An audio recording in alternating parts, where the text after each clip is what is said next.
From the studios, it is Euroyard, and we are digging deeper and deeper into this ESC, what is now a top 100. We started as a top 400, and now we are a top 100. And today, in this video, we're going to go through songs 75 to 51, so by the time we are done, we will only have the top 50 Eurovision songs left on the countdown, but we're going to go through 25 today. And how did we score them? We remind you at the beginning of every video that we have watched or listened to every single Eurovision song, a total of 1,757 songs, which we scored based on the following categories: overall impression and engagement, vocals, composition and lyrics, and staging. So no need to belabor this any further. We're just going to get right into it. So at number 75, actually a personal favorite of mine, this is Monaco 1976, Toi la musique et moi, or You, the Music and Me, by Mary Christie. And we are opening with a great one here in this batch. I mean, all of the songs here are pretty great, I have to admit. Now, I don't speak very much French, but I can't help but sing along to this one every time I hear it. I think I'm starting to get better at it, though. So you give me a little bit of a funky 70s beat to start it, and then just a catchy melody that just keeps going and going and getting better and better and better. So if you dig into a place like Spotify, though, you probably won't find this song, but you will see that this song has been covered by others in modern times. They do it okay, but not as well as Mary did it at the contest in 1976. And now I'm throwing myself another bone here. Italy, 2024. At number 74, La Noia by Angelina Mango. Ai, alla cumbia della noia. This one means boredom. So going back to the last video, Italy has actually had 3 of the last 4 songs on this list. Shouldn't be a surprise if you know anything about my work. So I love this song. I have always loved this song. I wish the stage version at Eurovision fully captured what I thought was a great, very catchy, very entertaining song by a rising star that I think that in most normal circumstances would be good enough to win a contest like Eurovision. The staging was a little too busy. Other than that, though, I think this deserves its high marks in every other way. So now at number 73, we go to Spain 2014. This is Dancing in the Rain by Ruth Lorenzo. So I think this was just a brilliant performance by Ruth. The fact that it only came in 10th place, though, that's highly offensive to me. I just want to point that out. Another one of the things that I like in Eurovision songs is attention to detail. And you notice that the way her hair is kind of sitting, like off to the side, it makes it look like she's soaking wet, but she's not. That's the trick, obviously. So her vocals were really, really good too. Enough to carry this song. So again, 10th place. Come on. So now at number 72, we have a winner. This is Austria, 1966. By Udo Jürgens, the great Udo Jürgens, his winning song from 1966, Merci Chérie, or Thank You Darling. So now the title was in French. For the most part, the song was in German, but obviously you had Merci, Chérie, Adieu, words like that. That was the expectation at the time, and as of 1966, the native language rule was being cracked down on more. So Udo, what else can you say about the guy? He was a pioneer of piano at Eurovision. This was his greatest work. He was a multi-talented individual, and I'm glad that this song got its credit back in 1966. So now another winner, Finland 2006. At number 71, this is Hard Rock Hallelujah by Lordi. And stylistically, you cannot get more different between 2 songs, from Udo's Merci Chérie to this one 40 years later. This was just a staging explosion, even for 2006. This wasn't going to win on its vocals. Let's just be clear about that. I think you realize that as well. But this was all staging. It was all performance. The song just hit you with it over and over for 3 minutes. You could not look away. So now at number 70, same contest, different song. Sweden 2006, Invincible by the great Carola. We welcome Queen Carola to this list. You will see her again. She has the goods as a performer, and even today in 2026, she's still got it. I just love her. That's it. We'll see her again soon. And now for number 69, nice, the UK 1996, ooh, just a little bit, ooh, from Gina G. This is a truly iconic Eurovision song from the 90s, which I can confirm because I was there. This became big in the United States too. I think it became big a lot of places. Just what a beat, what a performance. How this song came in 8th place, I still haven't quite wrapped my head around that yet. Doesn't make a whole hell of a lot of sense to me, given what a great song it is and what a great song it would become. Obviously, I know the words. I was listening to this song 30 years ago. The only other thing I'll add is I wish that I had the energy of her backup dancers. I don't even have a fraction of it. But good for them. So now the Netherlands 1998, a personal favorite of mine. At number 68, this is Hemel en Aarde by Edcilia Romley, and the song title means Heaven and Earth. So I kind of know the words to this one too. I'm learning. I'm starting to get the Dutch pronunciations a little better when I listen to the chorus especially. So that is going well, I promise you. But what a shock. I mean, I love this one. Clearly, as far as I'm concerned, this is one of the Netherlands' best entries at the contest. And I will even go so far as to say it's one of my favorite melodies from any Eurovision song in the 1990s. That is high praise. And now I'm going to throw myself another bone.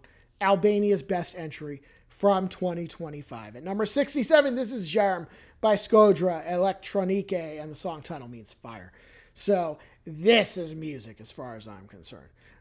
Skodra Elektronike, they did something at Eurovision that had never been done before, which you've seen, it's 1,757 songs. It's hard to do something that's unique at this contest, but they did something that had never been done before and will probably never be done again. And if it is done again, it probably won't be done as well. This song, it checked every box for me. Vocals, lyrics, engagement, uniqueness, and the list goes on.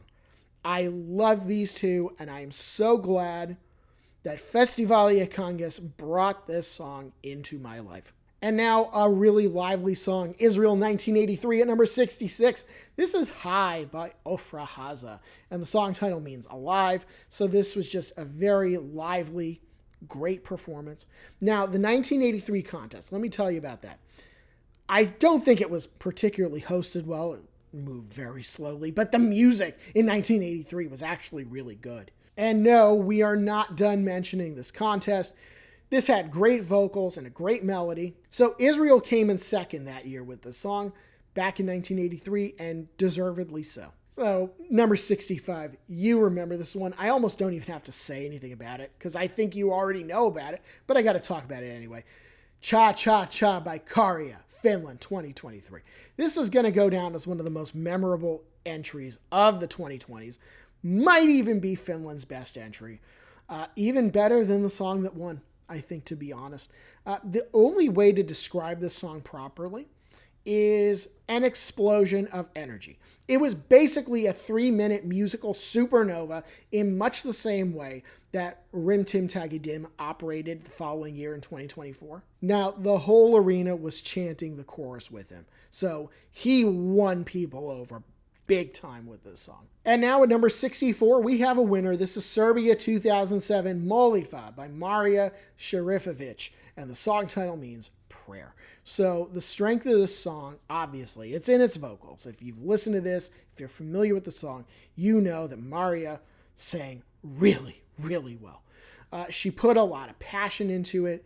Now, you might remember this 2007 as the contest that gave us Verka Serduchka, and we still have yet to talk about Verka, but don't forget that this contest also had a very, very strong winning song that deserves its credit. So now we go all the way back to the first contest, one of 2 entries from Italy in 1956. At number 63, this is Aprite le finestre by Franca Raimondi, and the song title means Open Your Windows. So this was the song that won Sanremo in 1956. The intro starts in a certain way, and then we move to tempo allegro right away as soon as she starts singing. So Franca had a pretty voice, and for 1956, this was a really, really solid song. Your Italian grandparents probably listened to this. Mine probably did as well. So now another personal favorite. I got a lot of personal favorites we're going to be working through here. At number 62, Sweden, 1968, Det börjar väcka kärlek bakom mig by Claes-Göran Hederström. And the song title means It's Starting to Look Like Love, Damn Me.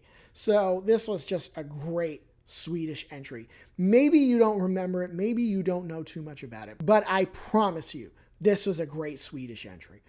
That's why I'm here, to tell you about these things. So this song, I think on some level, it still works today. It might be almost 60 years old of a song, but it still works. It had a ton of personality.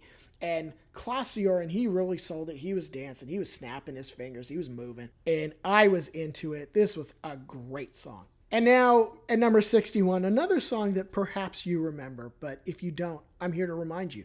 Serbia, 2022, Incorpore Sano, Bit, Bit, Bit, Bit, by Constructa. So the song title means In a Healthy Body. So we're right back to Serbia here with, I thought this was just an absolutely tremendous entry. This, to me, was pure art. So Constructa, she had a concept here. It might have sailed over people's heads, but as I became familiar with what she was doing and what she was going for in this performance, which was a commentary on healthcare in her country, I came to appreciate, frankly, just how brilliant this song was. And I am now definitely a fan of hers. So now, number 60, we have another winner of the UK 1981, Making Your Mind Up by Bucks Fizz. So for 1981, this was a high energy and iconic, underline that, winning performance by the UK. It makes you want to dance, and I mean, if it doesn't, I can't really help you there. But of course, the most iconic moment of this song was the skirt pull, which is still memorable 45 years later in the Eurovision community today. So now we're at number 59. We go to Israel 2005. The song is called Hashiket Shenishar, and the song title means The Silence That Remains. So I consider this actually one of Israel's best entries. This is just an absolutely gorgeous song and performance. So it's a big contrast from the song which won this year in 2005. That, of course, was Greece. But the chorus to this song is just absolutely brilliant. I love everything about this song. I think it is a great, great entry. Oh, and did you think we were done with 2005? Because we got another one here. At number 58, this is Angel by Chiara from Malta. So I consider this Malta's best entry. I don't think it's particularly close either. I actually think Malta's two best songs are both by Chiara. The staging was just very simple. She was standing at a microphone. Occasionally she would grab it. But what else did Chiara need to do? I mean, she belted it out. Her vocals were stunning. This came in second place. I think it was good enough to win. All due respect to Israel in this contest and all due respect to Greece, which both of them very good songs, but I think this could have won. I think it was good enough to win, and Chiara did an amazing job. So now we go back. Luxembourg, 1963, the song at number 57. This is a Forza de Prier by Nana Mouskouri, and the song title means By Persistently Praying. So I cannot, with the fact that the song only came in 8th in the 1963 contest, but when Nana sang as well as she did, I'm not sure what the juries wanted her to do. She did such a good job. I mean, there was some grandeur to this song. It just felt like a really big performance by her. And yes, some of that was in the arrangement, but a lot of it was also just her talent. She was an interesting woman who had a long and successful career, and I can see why. So now at number 56, we get a Ukraine 2008. This song is called Shady Lady by Ani Lorak. And I mean, how can you not love this one? It's high energy, it's fun, it's interesting, it's catchy, it's memorable. I loved the staging here too. Nothing I can say about it, it's going to do it justice, but for a country that has sent A lot of great songs to the contest. This was yet another one. And now at number 55, we go to Romania 2010, Playing with Fire by Paula Selling and Ovi. So Romania, this was their best entry at the contest right here. I just love this performance. It's on my playlist. It's been on my playlist pretty much since day one. The double piano and then obviously the fire that you got, those were great. But Paula and Ovi, they had a great chemistry together, I think. And it complemented what I thought was a really catchy melody. So this is another one that you can't help but sing along to whenever you hear it. Like, literally stop what you're doing and sing along to this song. So now Israel 1978, we have another winner at number 54. This is Abani B by Izar Cohen and the Alpha Beta. So I've seen some places translate the title as just the letter I, which I don't think that's right. But anyway, Izar, he knew what he was doing at his 2 Eurovision appearances. This was a really fun song. You could call this 70s gold, and you would be right. And I think I would say that too, because regardless of what you think the title of the song means, this was just a great performance. And speaking of great Eurovision performers, we go to Germany, 1971. At number 53, this is Diese Welt by Katja Ebstein. So I told you we weren't done with Katja, and the song title that she sang here, it means this world. So you see that in the lyrics. The song had a message of environmentalism, and yes, some songs in 1971 did have that message. Katja is just a great performer. She could perform literally almost anything and make it sound good. And like I said previously, I think that, unfortunately, she didn't win, but I do think that she was one of the best Eurovision performers ever who never won the contest. Just 2 to go in this batch, and at number 52, we have another winner. This is Norway 2009, Fairy Tale by Alexander Rybak. So Norway's winning song here, it had a unique hook that obviously involved the violin. The violin has become Alexander's trademark. Some have called this song catchy. I think they're right. I would also call it unique. And I always love when the lyrics to the song tell you a story. So I think that this was for sure a deserving winner back in 2009. And the last song in this batch, Hungary, 2007, at number 51, Unsubstantial Blues. I absolutely adore this song. Now, I know very little about the blues. I certainly don't listen to much of it. But this song, from the first time I heard it, it struck a chord with me, and I love everything about it. From the singing, to the melody, to the staging, and the passion that she had. I actually think that the Hungarian language studio version is even better than this. And this was really good. It made me feel something. And isn't that what music is supposed to do? It's supposed to make you feel something. And as somebody who had no connection to the blues, I absolutely loved it. So that's it. 50 songs to go now at Euroyard. Like and subscribe. Follow us on social media. We'll see you soon.